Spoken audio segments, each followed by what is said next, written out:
आध्यात्मिक जीवन। आध्यात्मिक प्रगति का मूल आधार अंतःकरण को निर्मल एवं शुद्ध करना है।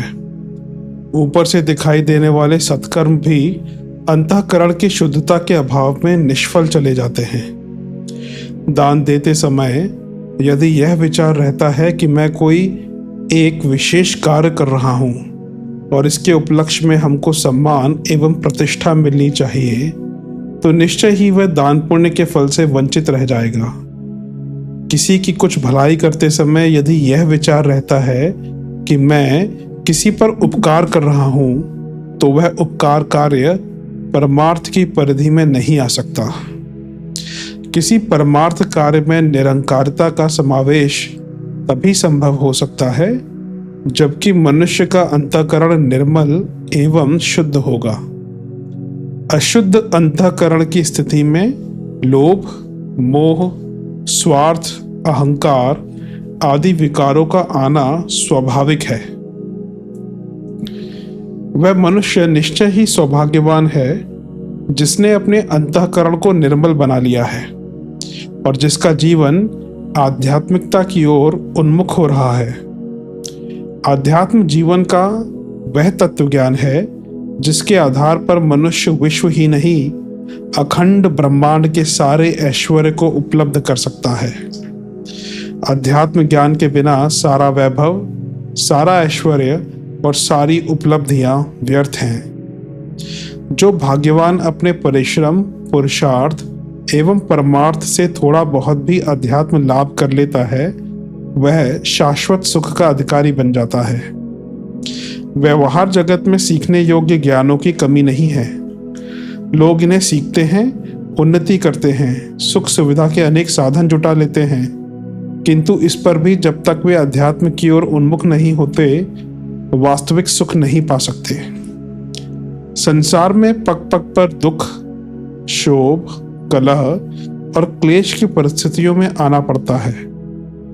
इस प्रकार की प्रतिकूल परिस्थितियां सुख सुविधा के अनंत साधन होने पर भी दुखी किए रहती हैं। मनुष्य के उपार्जित साधन उसकी सहायता नहीं कर पाते। संसार में जिससे सामान्य प्रतिकूलताओं की यातना से सहज ही बचा जा सकता है, वही है आध्यात्मिक दृष्टिकोण एवं आचरण। आध्यात्मिकता के अभाव में सुख शांति संभव ही नहीं।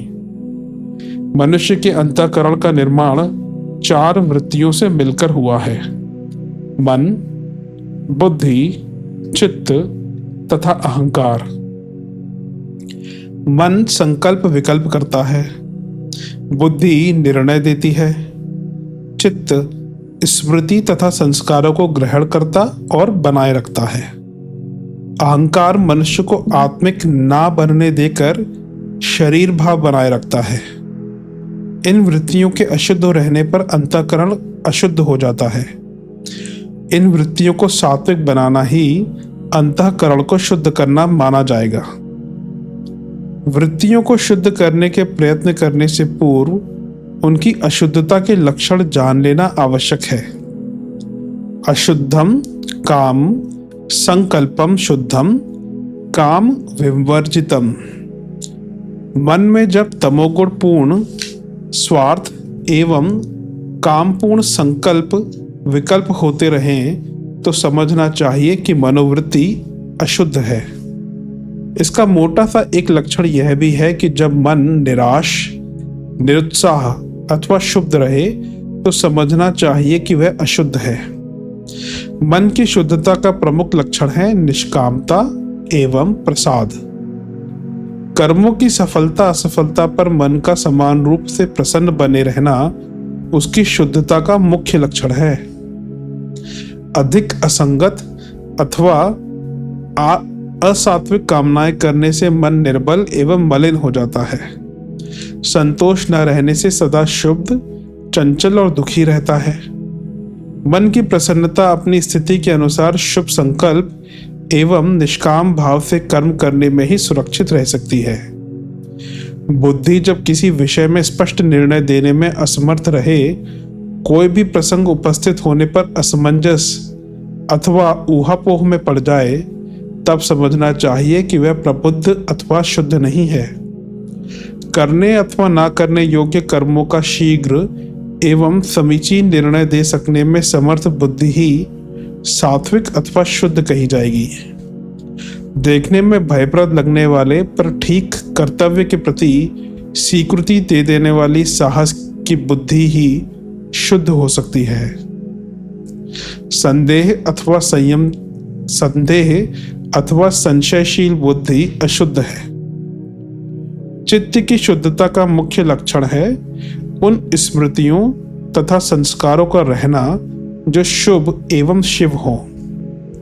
मलिन, दुखद अथवा ग्लानिपूर्ण स्मृतियों तथा संस्कारों का प्रदर्शन करने वाला चित्त अशुद्ध ही माना जाएगा। स्मृतियों के सद और संस्कारों के शुद्ध होने से मनुष्य का चिंतन एवं आचरण कल्याणकारी दिशा में ही चला करता है। जिसे शुभ का ज्ञान ही नहीं, शिवत्व की पहचान नहीं, वह ना तो सत्कर्मों की ओर बढ़ सकता है और ना चिंतन में मांगलिक अनुभूतियों का दर्शन कर सकता है। शुभ संस्कार और मांगलिक संस्थान ही चित्त की शुद्धता के लक्षण हैं। शरीर तथा संसार के प्रति अहंकार अशुद्ध है और यह अहंकार तब शुद्ध कहा जाएगा जब यह आत्मा अथवा परमात्मा के प्रति हो। अपने को शरीर समझना और क्षणभंगुर सांसारिक भोगों का भोक्ता भर समझना अशुद्ध अहंकार है। अपने को शुद्ध बुद्ध चेतना, आत्मा और परमात्मा का प्रतिनिधि मानकर सांसारिक भोगों के प्रति मोह की भावना न रखकर कर्तव्यवान की भावना रखना अहंकार की शुद्धता का द्योतक है। इस प्रकार इन वृत्तियों की शुद्धता के लक्षण समझकर निर्णय कर लेना चाहिए कि अपना अंतःकरण किस सीमा तक शुद्ध तथा अशुद्ध है और फिर उसी अनुपात से चिंतन, मनन तथा सत्कर्मों के द्वारा उसे अधिकाधिक शुद्ध बनाने में लग जाना चाहिए। स्वार्थ रहित सात्विक आहार विहार तथा आचार विचार का अभ्यास अपना लेने से मनुष्य की चारों वृत्तियां आप से आप शुद्ध होने लगती हैं। मन को प्रसन्न रखिए, बुद्धि को विकृतियों से बचाइए, चित्त पर शिव संस्कारों की छाप डालिए और अहंकार को शरीर से आत्मा अथवा परमात्मा की ओर उन्मुख करिए। आपका अंतःकरण शुद्ध हो जाएगा। इस प्रकार का सकर्मक अभ्यास ही आध्यात्मिक जीवन प्राप्त करने का प्रयास है, जिसे पाकर मानव जीवन शाश्वत सुख का अधिकारी बनकर सफल एवं सार्थक हो जाता है। यह आध्यात्मिक उपलब्धि संसार की सारी उपलब्धियों का मूल तथा सबसे महत्वपूर्ण उपलब्धि है, जिसे प्रयत्न से प्राप्त कर मनुष्य को अपने नश्वर जीवन को अनश्वर बनाना ही चाहिए। वैराग्य भावना से मनोविकारों का शमन।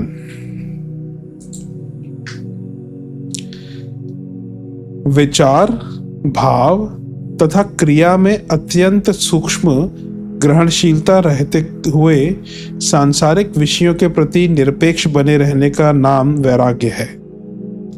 संक्षेप में, राग, द्वेष के बंधनों से मुक्त होना ही वैराग्य है।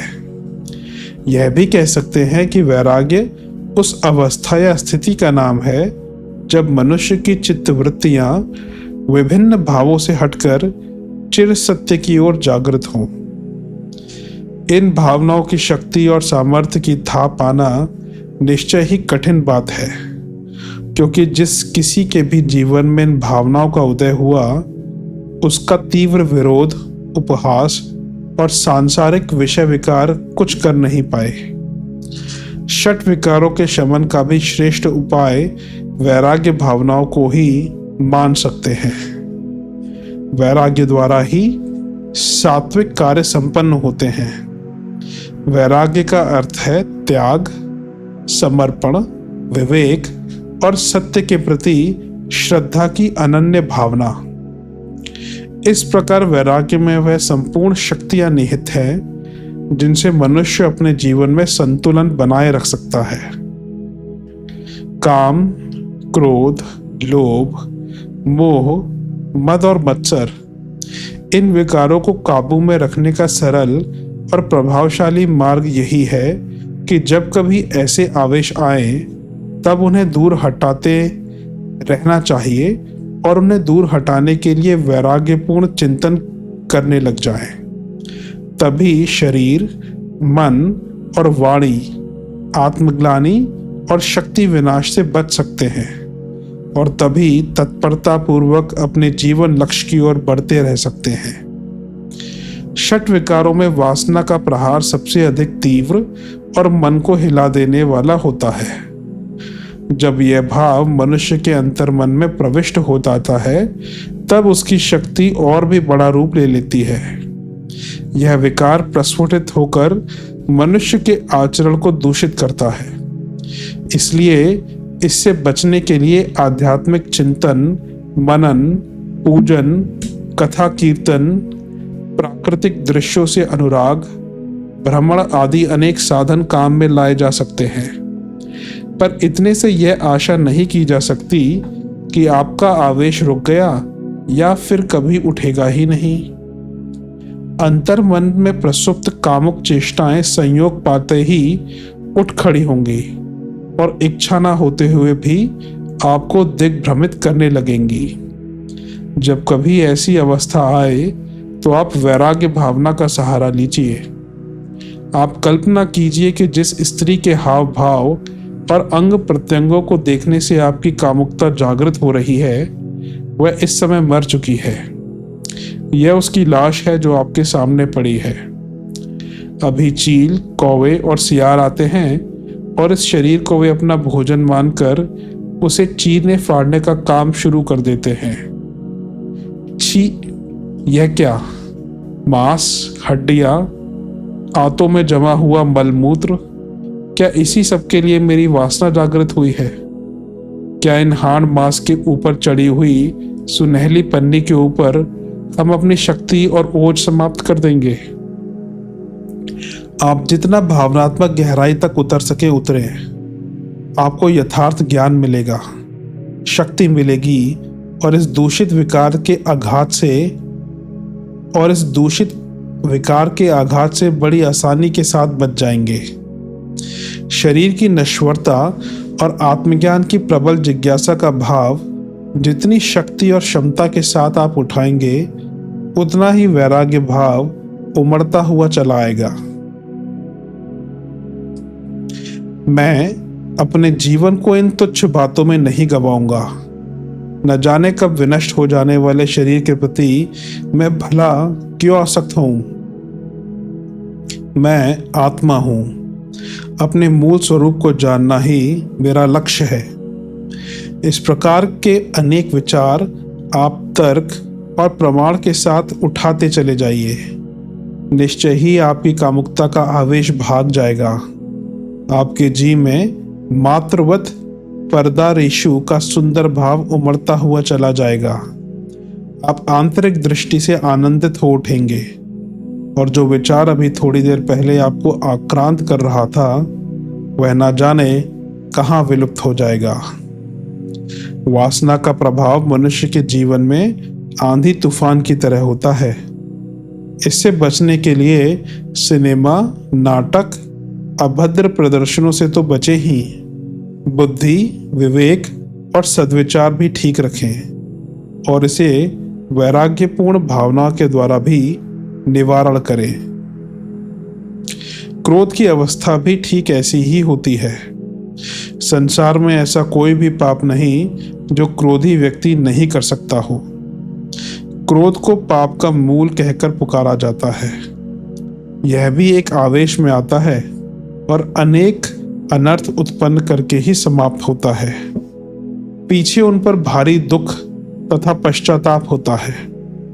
इससे बचने के पूर्वाभ्यास के रूप में प्रेम, स्नेह, आत्मीयता, सौजन्य, सहिष्णुता और उदारता आदि भावों को विकसित करें तो ठीक है, किंतु यदि फिर भी कदाचित ऐसा अवसर आ जाए तो आप पुनः वैराग्यपूर्ण भावनाओं का स्मरण कीजिए। आप विचार कीजिए कि आप जिसे दंड देना चाहते हैं, जिस पर आपको क्रोध आ रहा है, वह यदि आप होते तो आप पर कैसी बीतती।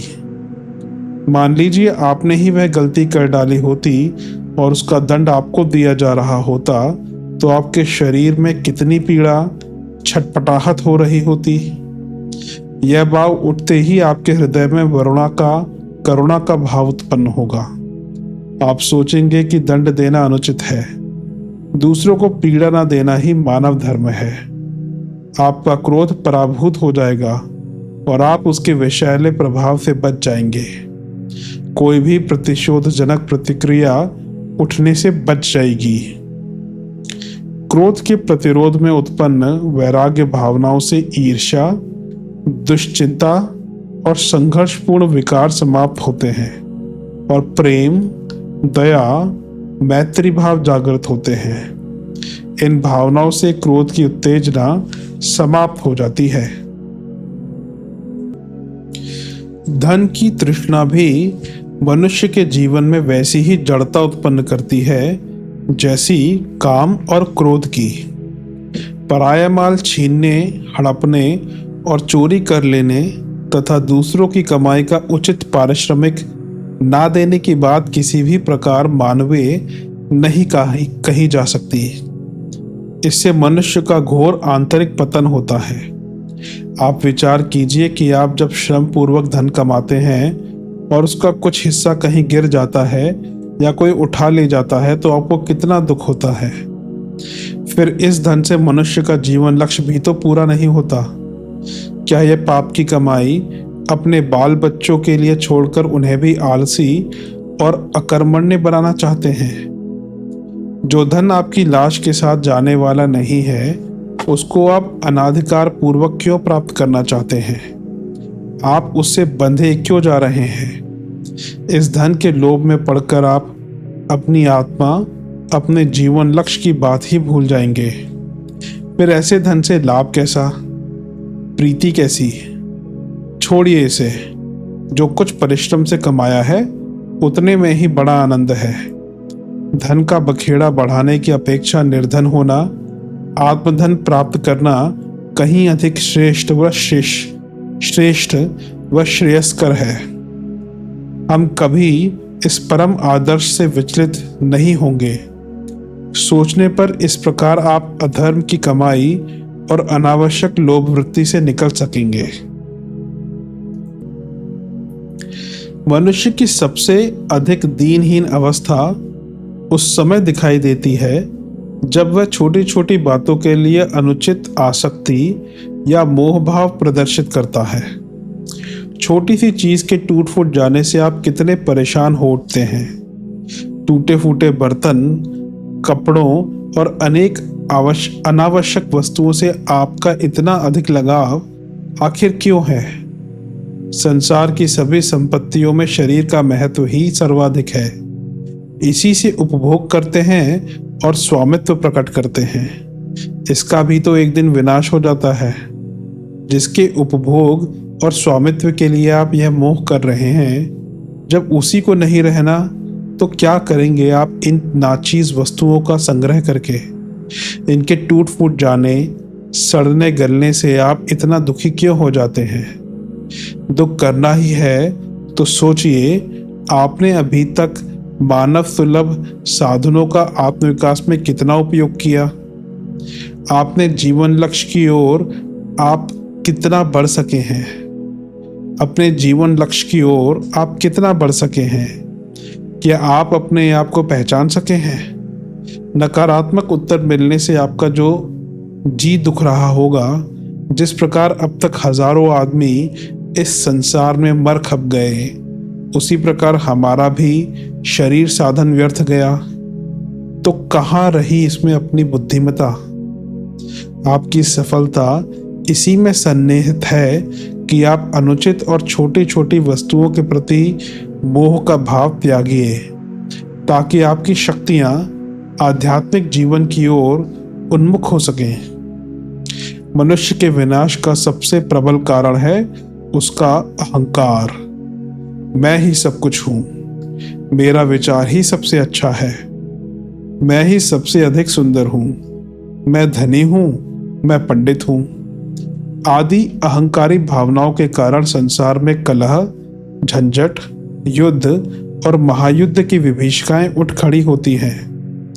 क्या यह अभिमान सार्थक हो सकता है? नहीं। रावण, दुर्योधन, कंस, हिरण्यकश्यप, नेपोलियन, सिकंदर आदि अहंकारी पुरुषों ने आखिर क्या लाभ उठाया? उन्हें भी हाथ मलते हुए ही इस संसार से विदा होना पड़ा। फिर आपकी भला क्या बिसात? आपसे अधिक तो इसी धरती पर अनेक रूपवान, शक्ति और सामर्थ्यवान विद्यमान है। फिर यह अहंकार आपका क्या प्रयोजन हल कर सकता है? आध्यात्मिक विकास की सबसे बड़ी बाधा मनुष्य के अहंकारपूर्ण विचार ही तो होते हैं। संसार की क्षणभंगुरता को हमेशा ध्यान में रखने से ही यह संभव है कि मनुष्य इस दुष्प्रवृत्ति से बचा रह सके। इसी प्रकार मत्सर अर्थात ईर्ष्या और डाह का भाव भी मनुष्य के अधःपतन का कारण होता है। मनुष्य की उन्नति उसकी शक्ति और परिस्थितियों के अनुसार कम ज्यादा होती ही है। अपनी शक्तियों का विकास मानवोचित ढंग से करे तो इसमें किसी का अहित नहीं होता, पर जब दूसरों की समृद्धि देखकर लोग ईर्ष्या द्वेष रखने लगते हैं तो वही वैयक्तिक और सामूहिक आत्मिक पतन प्रारंभ हो जाता है।